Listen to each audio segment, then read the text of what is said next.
Hello friends. इस video के अंदर हम बात कर रहे हैं इंजीनियर्स इंडिया लिमिटेड के बारे में। तो इंजीनियर्स इंडिया लिमिटेड जो है गवर्नमेंट ऑफ इंडिया की कंपनी है, एक पीएसयू कंपनी है। और जो जनरली जो है इंजीनियर्स से रिलेटेड, जो इंजीनियरिंग से रिलेटेड जो काम है उसका काम करती है। और उसके अलावा ये जो है इसी फील्ड के अंदर एडवाइजरी का जो काम है वो भी करते हैं। और जनरली ये एक स्पेशलाइज कंपनी है भारत सरकार की, जो कि आप देखिएगा ऑफशोर, ऑनशोर और बाकी जो है बहुत सारे जो इंजीनियरिंग प्रोजेक्ट्स हैं उनको ये करती है। और टेक्निकली ये कंपनी काफ़ी साउंड कंपनी है। अगर हम गवर्नमेंट ऑफ इंडिया की कंपनीज़ के बारे में अगर बात करें तो अगर ये पब्लिक सेक्टर के अंदर कंपनी है इसलिए आपको ये वैल्यूशंस मिल रही है। अगर ये किसी प्राइवेट सेक्टर के अंदर ये कंपनी होती तो शायद ये वैल्यूशंस आप जो अभी मार्केट में देख रहे हैं ये किसी भी हालत में नहीं मिलती। तो आप देखिएगा, सबसे पहली बात है कि इस कंपनी ने ₹1.55 का डिविडेंड जो है वो डिक्लेयर किया है। और ये यहाँ पर जो इसके जो शेयर प्राइस है उससे रिलेटेड बातें अभी थोड़ी देर बाद बात करेंगे। तो अभी अगर हम यहाँ पे देखेंगे, सबसे पहली बात कि यहाँ पर इसके जो शेयर प्राइस हैं उनसे संबंधित जो इन्फॉर्मेशन है वो रिलेट करेंगी अर्निंग के साथ। तो आप देखिएगा यहाँ पर ये क्योंकि फिगर्स लैक्स में है तो पूरे एनुअल फिगर्स देखिएगा तो 3236 करोड़ के जो है रेवेन्यू जनरेट किए हैं, जो पिछले साल थे 2475 करोड़। यानी कि 2475 करोड़ के प्रॉफिट रेवेन्यू के सामने 3236 करोड़ के रेवेन्यू जनरेट किए हैं। बहुत ही एनुअल परफॉर्मेंस बहुत ही बढ़िया मानी जाएगी, क्योंकि जिस तरीके का मार्केट के अंदर स्लो डाउन था फिर साल भर के दौरान, उसके हिसाब से बहुत बढ़िया। अगर आप क्वार्टर ऑन क्वार्टर बात करें या रेवेन्यू ऑन रेवेन्यू बात करें तो ईयर ऑन ईयर बात करें तो आप देखिएगा कि जो है बहुत बढ़िया बेहतरीन जो है रेवेन्यू जो है इंक्रीज हुए हैं। और करीबन करीबन जो है 1/3 ऑफ रेवेन्यू इन्होंने इंक्रीज किए हैं। तो यानी कि करीबन 35% के आसपास का जो रेवेन्यू इन्होंने बढ़ाया है पिछले साल के मुकाबले में सेम क्वार्टर के अंदर। हालांकि थोड़ा सा डी ग्रोथ आपको देखने के लिए मिलेगी अगर आप क्वार्टर ऑन क्वार्टर देखेंगे instead of year on year. तो आप यहाँ पर देखिएगा ईयर ऑन ईयर तो आपकी जो परफॉर्मेंस है काफ़ी बेहतरीन लगेगी, लेकिन क्वार्टर ऑन क्वार्टर जो है आप देखिएगा कि थोड़ा सा आपको डी ग्रोथ जो है रेवेन्यू के अंदर देखने के लिए मिलेगी। लेकिन फिर भी जो है अगर आप ईयर ऑन ईयर देखें तो बहुत बढ़िया परफॉर्मेंस जो है निकल कर आई है। और लॉकडाउन का पीरियड भी इसके अंदर इंक्लूड था उन सभी पहलू पर देखते हुए। और जो एक्सपेंसेस के अंदर हम बात करें तो देखिएगा फाइनेंस कॉस्ट देखनी चाहिए। तो फाइनेंस कॉस्ट बहुत ही मामूली अमाउंट है, तो आप ये समझ लीजिएगा डेट फ्री कंपनी है। अब ये जो डेट फ्री कंपनी है यानी कि जिसके अंदर उधारी नहीं है, और technical assistance, construction, employ benefit, ये सारे खर्चे जो है बढ़ते हुए जा रहे हैं। तो देखिए जो टेक्निकल असिस्टेंस का जो खर्चा है वो बढ़ता हुआ नजर आया है। तो वो देखिएगा 344 करोड़ है, जो पिछले साल जो है 138 करोड़ था, जो इससे पिछले क्वार्टर में 360 था। क्योंकि आगे काम कराते हैं तो उसके पैसे मिलते हैं तो इनको खर्चा भी करना पड़ता है। यहाँ पे कंस्ट्रक्शन और इक्विपमेंट के जो थे वो खर्चे इस बार मटेरियल इक्विपमेंट के कम थे, आप दोनों पिछले क्वार्टर में बात करें। एम्प्लॉय का खर्चा जो है देखिएगा इंक्रीमेंट होती है जो गवर्नमेंट सेक्टर के अंदर, तो वो इंक्रीमेंट के हिसाब से जो है सैलरी बढ़ती जाती है। तो उतना यहाँ पे पेन जो है दिख रहा है, इतना जो पिछले क्वार्टर के मुकाबले में यहाँ पे करीबन 7-8% की जो है ग्रोथ देखने के लिए मिल रही है। उसके बाद अदर एक्सपेंसेस का जो फीचर्स है वो थोड़ा सा कम होता हुआ नजर आया है। और जो प्रॉफिट्स हैं आप देखिएगा पिछले दोनों क्वार्टर में सबसे, या ईयर ऑन ईयर बात करें या क्वार्टर ऑन क्वार्टर, तो आपके जो प्रॉफिट्स हैं वो काफ़ी बढ़िया हैं। और 172 करोड़ के जो प्रॉफिट्स हैं, 172 करोड़ के जो प्रॉफिट्स हैं वो इस क्वार्टर के अंदर जो है कंपनी ने रिपोर्ट किए हैं, अगर बिफोर अगर टैक्स की बात करें तो। लेकिन एक्सेप्शनल आइटम कोई था नहीं, और टैक्स वगैरह जो है एडजस्ट करने के बाद यानी कि करीबन 56 करोड़ के जो टैक्सेस हैं उनको एडजस्ट करने के बाद अगर आप बात करें तो करीबन 120 करोड़ का जो प्रॉफिट है इन्होंने जनरेट किया है।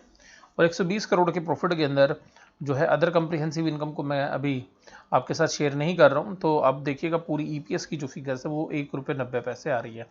और पूरे साल भर की जो ईपीएस है अगर उसमें अगर आप देखें तो 6.71 के अंदर ₹1.90 निकालेंगे तो जो सारी परफॉर्मेंस है वो आप देखिएगा पिछले 2 क्वार्टर्स में निकल कर आई है। यानी कि अगर आप Q3 की बात करें और Q4 की बात करें तो दोनों जो क्वार्टर्स हैं उनमें बेहतरीन परफॉर्मेंस निकल कर आई है। और यहाँ पर आप देखिएगा कि ये जो ईपीएस है इन दोनों क्वार्टर की मिलाकर जो मिलाकर ₹3.5 के आसपास आ रही है, जबकि बाकी की जो है वो केवल ₹3 के आसपास ही आ रही है। तो जो शुरू के 2 क्वार्टर थे, तो यहाँ पे जो परफॉर्मेंस है वो बेहतरीन है, रिजल्ट काफ़ी अच्छे हैं। और कंपनी की जो है बैलेंस शीट में डेट नहीं है। एक इस तरीके का काम ये करते हैं कि यहाँ पर जो एंट्री बैरियर्स हैं वो बिजनेस के अंदर साफ साफ देखे जा सकते हैं। लेकिन मैं आपको फिर बोलूँगा कि ये जो है कंसल्टेंसी और इंजीनियरिंग जो प्रोजेक्ट्स जो करते हैं उसके अंदर इनकी मास्टरी है और ये स्पेशलाइज्ड कंपनी है। प्राइवेट सेक्टर के अंदर भी कुछ कंपनियां काम करती हैं, लेकिन बहुत सारी कंपनीज को जो कॉन्ट्रैक्ट है वो इनके थ्रू मिलती हैं, बल्कि यही सब कॉन्ट्रैक्ट में बहुत सारा काम कराते हैं। और जो इनके जो कंपटीटर्स हैं उनको जो है बड़ा चैलेंज जो है यहाँ से मिलता है। और दूसरी बात क्या है कि गवर्नमेंट का प्रोटेक्शन है और इनके पास जो है बहुत बेहतरीन क्लास के जो है इंजीनियर्स हैं और बहुत बेहतरीन जो स्टाफ है इन्होंने पहले से हायर किया हुआ है। तो जो अगर इनका पुराना स्टाफ देखेंगे आप, तो उसके साथ साथ ये जो नए स्टाफ है उसकी भी जो है हायरिंग जो है करते रहते हैं और यहाँ पर उसके जो है पूरा का पूरा जो असर है आपको इनके रेवेन्यूज़ में भी दिखता है। तो आप देखिएगा जो कंसल्टेंसी और टर्नकी प्रोजेक्ट्स थे उसके अंदर इस साल के अंदर इस क्वार्टर के अंदर 412 करोड़ के रेवेन्यू थे। टर्नकी प्रोजेक्ट में 452 करोड़ के थे। तो दोनों तक प्रोजेक्ट्स में काफ़ी अच्छे हैं, लेकिन टर्नकी प्रोजेक्ट्स में इनके प्रॉफिट्स कम है और कंसल्टेंसी और इंजीनियरिंग प्रोजेक्ट्स में काफ़ी अच्छे मार्जिन हैं, जहाँ पर इनको 140 करोड़ का प्रॉफिट हुआ था। टर्नकी प्रोजेक्ट्स के अंदर इनके प्रॉफिट जो है थोड़े कम है। तो सिंपल सी बात है, कम क्या है वहाँ पे मार्जिन ही नहीं है, सीधी सी बात है। इंटरेस्ट जो है माइनर सा अमाउंट है, अनअलोकेटेड एक्सपेंसेस है। तो जो परफॉर्मेंस है वो काफ़ी अच्छी है, बेहतरीन है। और अगर ये प्राइवेट सेक्टर में कंपनी होती तो कम से कम 40 से 50 की पी रेशो पे ये शेयर जो है आपको ट्रेड करता हुआ नजर आता। लेकिन ये जो शेयर्स है ये अभी देखिएगा आप कुल मिला के 10-11 की पी रेशो के ऊपर ये शेयर ट्रेड काम कर रहा है, क्योंकि ये सरकारी कंपनी है। और यहाँ पर भी अगर हम बात करें पूरी इक्विटी के अंदर भी, तो इन्होंने काफ़ी अच्छा जो है चेंज किया है। हालांकि जो चेंज है आपको वो थोड़ा सा कम नज़र आ रहा होगा, क्योंकि इसमें से डिविडेंड की पेमेंट जो है नेटवर्थ में से पे हो चुकी है। तो नेटवर्थ में से डिविडेंड की पेमेंट करने के बाद जो है थोड़ी सी हालत आपको ख़राब लगेगी। और यहाँ पर जो मुझे कंसर्न है पूरी बैलेंस शीट के अंदर वो एक ही जगह है कि जो ट्रेड रिसीवेबल्स है, कैश फ्लो स्टेटमेंट के अंदर जब हमने नज़र दौड़ाई तो एक चीज़ देखने के लिए मिली, सबसे खास बात जो मैं आपको भी कहूँगा, ये देखिएगा ऑपरेटिंग प्रॉफिट जो है काफ़ी बेहतरीन है। 644 करोड़ के ऑपरेटिंग प्रॉफिट्स थे इनके, जो पिछले साल जो है 428 करोड़ के थे। लेकिन ये जो भी प्रॉफिट्स इन्होंने अर्न किए उसकी रियलाइजेशन इन कैश नहीं हुई है। यानी कि काम तो इन्होंने कर दिया है, प्रॉफिट भी दिखा दिया है, लेकिन जो मेन मुद्दा है जो मैं आपको जिसकी तरफ नज़र डाल रहा हूँ वो है ये 209 करोड़ रुपए के, जो इन्होंने काम तो कर दिए लेकिन कैश नहीं आया है इनकी बैलेंस शीट के अंदर। तो 209 करोड़ रुपए का जो काम इनके किए हैं, जो ट्रेड डेटर्स इनके बड़े हैं जिनका काम किया, वहां से रिकवरी नहीं आई है कंपनी को।